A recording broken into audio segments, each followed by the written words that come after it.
नमस्कार, आप देख रहे हैं एनएमएफ न्यूज और आपके साथ मैं हूं नम्रता। इस वक्त की बड़ी खबर हरियाणा से सामने आ रही है। बताया जा रहा है कि हरियाणा में सरकार कभी भी गिर सकती है। सामूहिक तौर पर इस्तीफा दे सकते हैं सारे मंत्री, और ऐसा इसलिए कहा जा रहा है क्योंकि बीजेपी और जेजेपी के बीच का गठबंधन टूटने की कगार पर है। दोनों के बीच के जो रिश्ते हैं वो खराब हो गए हैं और ये बात बिगड़ी है लोकसभा चुनावों में सीट बंटवारे को लेकर। खबर ये मिल रही है कि जेजेपी के अध्यक्ष दुष्यंत चौटाला, जो कि इस वक्त हरियाणा के डिप्टी सीएम भी हैं, उनको चाहिए 2 लोकसभा सीटें। और वो सीटें कौन सी हैं? हिसार और भिवानी महेंद्रगढ़। और इसी पर बात बिगड़ती हुई नजर आ रही है। जेजेपी को 2 लोकसभा सीटें चाहिए, लेकिन बीजेपी इस पर मान नहीं रही है। और इसी बीच खबर यह कि दोनों दल अब अलग होने की कगार पर हैं और इसीलिए हरियाणा में नई सरकार का गठन संभव माना जा रहा है। पंकज प्रसून ज्यादा जानकारी के साथ मेरे साथ जुड़ रहे हैं। पंकज जी, हरियाणा से जो खबर आई है चौंकाने वाली है, क्या कुछ अपडेट है आपके पास? सबसे पहले अपडेट तो बता दूं कि 12 बजे भाजपा विधायक दल की बैठक है।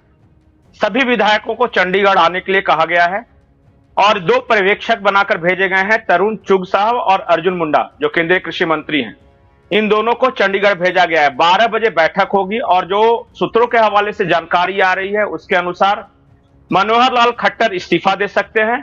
उनकी जगह पर नए किसी को मुख्यमंत्री बनाया जाएगा। हालांकि अभी सैनी साहब के बारे में बताया जा रहा है, नायब सैनी नाम है उनका, लेकिन अभी कंफर्म नहीं है कि किसे बनाया जाएगा।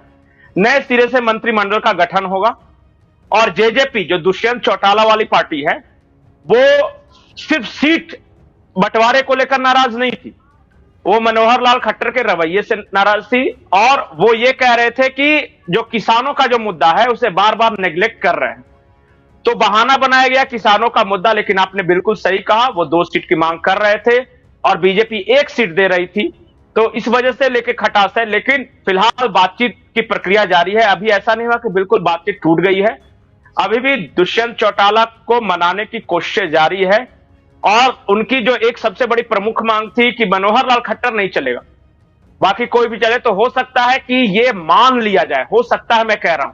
12 बजे विधायक दल की बैठक है। सभी विधायक चंडीगढ़ तुरंत पहुंचने के लिए कहा गया है शॉर्ट नोटिस में, और उसी विधायक दल की बैठक में यह फैसला होगा कि कौन बनेगा हरियाणा का नया मुख्यमंत्री। आप जिक्र कर रहे हैं मुख्यमंत्री का कि मुख्यमंत्री को बदला जा सकता है, लेकिन इसी के साथ जो निर्दलीय विधायक हैं वो भी बीजेपी के साथ हैं। बहुत जरूरी है क्या जेजेपी का बीजेपी के साथ होना? अगर जेजेपी, चूंकि उसके 10 विधायक हैं, अगर वो अलग हटते भी हैं तो क्या बीजेपी अकेले अपने दम पर या निर्दलियों को साथ में लेकर सरकार नहीं बना पाएगी? क्योंकि खट्टर से आलाकमान का लगाव हमेशा से देखा जाता रहा है। खट्टर पर कोई पहली बार सवाल नहीं उठ रहे, उनके रवैये पर पहली बार सवाल नहीं उठ रहे। वो बहुत वक्त से वो चर्चा में रही हैं, लेकिन कभी उनको हटाया नहीं गया, बल्कि एकदम से उनको मुख्यमंत्री जब बनाया गया था उस वक्त बहुत चर्चा हुई थी। तो ये जेजेपी का लास्ट ऑप्शन है बीजेपी के पास हरियाणा में? नहीं, देखिए, बीजेपी के अंदर भी इस बात की चर्चा थी कि लगातार 2 टर्म खट्टर साहब रह चुके हैं और हाई एंटी इनकम्बेंसी है वहां पे। और उसके अलावा जो उत्तराखंड में जिस तरह से पुष्कर सिंह धामी को चुनाव के पहले ठीक मुख्यमंत्री बनाया गया और उसके जो अच्छे परिणाम दिखाए, तो यहां भी वो एक्सपेरिमेंट दोहराया जा सकता है।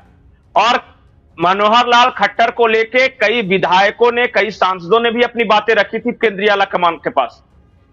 और ये किसानों का मुद्दा जो है वो एक बहुत बड़ा मुद्दा वहां बन रहा था।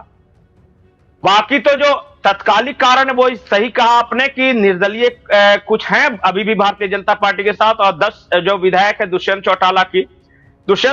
चौटाला की पार्टी का यह भी आरोप है कि पोच करने की कोशिश कर रही है बीजेपी, मतलब उनकी पार्टी को भी तोड़ने की कोशिश कर रही है भारतीय जनता पार्टी, जबकि भारतीय जनता पार्टी से इनकार किया है। उन्होंने कहा कि हम जेजेपी को तोड़ने की कोशिश नहीं कर रहे हैं, लेकिन अगर उस तरह की परिस्थिति बनी और सरकार बचाने की नौबत आन पड़ी तो बीजेपी को आप जानते हैं कि क्या कर सकती है। इसलिए अभी तुरंत कुछ कहना बहुत मुश्किल है, लेकिन एक बात तय है कि मुझे ऐसा लगता है, जो सूत्रों के हवाले से खबर आ रही है वो ये कि हरियाणा के मुख्यमंत्री बदले जा सकते हैं, मनोहर लाल खट्टर बदले जा सकते हैं। और सभी विधायक, जो भी मंत्री हैं, सभी विधायक बैठक में 12 बजे बैठेंगे। उसके बाद सभी मंत्रियों का सामूहिक इस्तीफा दिलवाया जाएगा और नए सिरे से मंत्रिमंडल का गठन किया जाएगा। और हो सकता है कि उसमें जेजेपी को कुछ ज्यादा अच्छे से एडजस्ट किया जा सके। वो क्या होगा वो तो बातचीत के बाद पता चलेगा। आपकी बात बस इसलिए मुझे थोड़ी सी संभव होती हुई नजर लग रही है क्योंकि दुष्यंत चौटाला और अमित शाह की मुलाकात भी होनी है अब से कुछ देर बाद। वैसे जेजेपी बिल्कुल बिल्कुल, इसलिए मैं कह रहा हूं, शामिल नहीं होगी, लेकिन अमित शाह से मुलाकात करने के लिए पहुंचेंगे, तो हो सकता है यही एक नहीं, मांग इसलिए मैं हटाइए। नहीं, इसलिए मैं कह रहा हूं कि अभी भी बातचीत नहीं टूटी है, नाराज है दुष्यंत चौटाला, ये सच्चाई है। और सिर्फ दुष्यंत चौटाला नहीं नाराज है। अच्छा बताइए, अभी ब्रजेंद्र सिंह छोड़ के चले गए पार्टी, और अभी राव साहब जो राव वीरेंद्र सिंह हैं उनके भी जाने की चर्चा है। उसके अलावा भी कुछ ऐसे बाद में चर्चा चल रही थी कि कई सांसदों का टिकट काटा जा सकता है, तो उसे लेके एक हलचल है सांसदों के बीच। तो एंटी इनकम्बेंसी को काटने के लिए चेहरा और मंत्री बदले जा सकते हैं, यह बीजेपी की पुरानी रणनीति रही है। और अब कोई हर्ज भी नहीं है क्योंकि अब फिर चुनाव आने वाले हैं।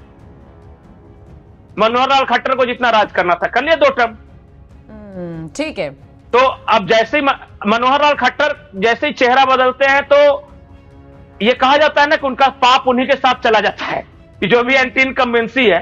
सही बात है। तो वो कोई नए चेहरे कौन बनेगा ये भी चर्चा होती है, तो शायद ये रणनीति है। जो मेरे पास जानकारी है नम्रता, वो मैं बता दूं कि 12 बजे बैठक होने वाली है। 12 बजे सभी विधायकों को बुलाया गया है, तभी सामूहिक इस्तीफा दिलाया जाएगा पूरे मंत्रिमंडल का। उसके बाद वहीं कौन बनेगा नया मुख्यमंत्री तय होगा। अभी तो रेस में नाम मैं इसलिए नहीं जाता कि मोदी और अमित शाह के युग में जितने रेस में होते हैं सब रेस से पिछड़ जाते हैं, तो ये अंदाजा लगाना भी मुश्किल है। ठीक है जी, शुक्रिया पंकज जी जानकारी के लिए। हरियाणा से जो भी अपडेट आएगी सबसे पहले आप तक पहुंचाएंगे। बाकी आप इस खबर को लेकर क्या राय रखते हैं कमेंट करके जरूर बताएं।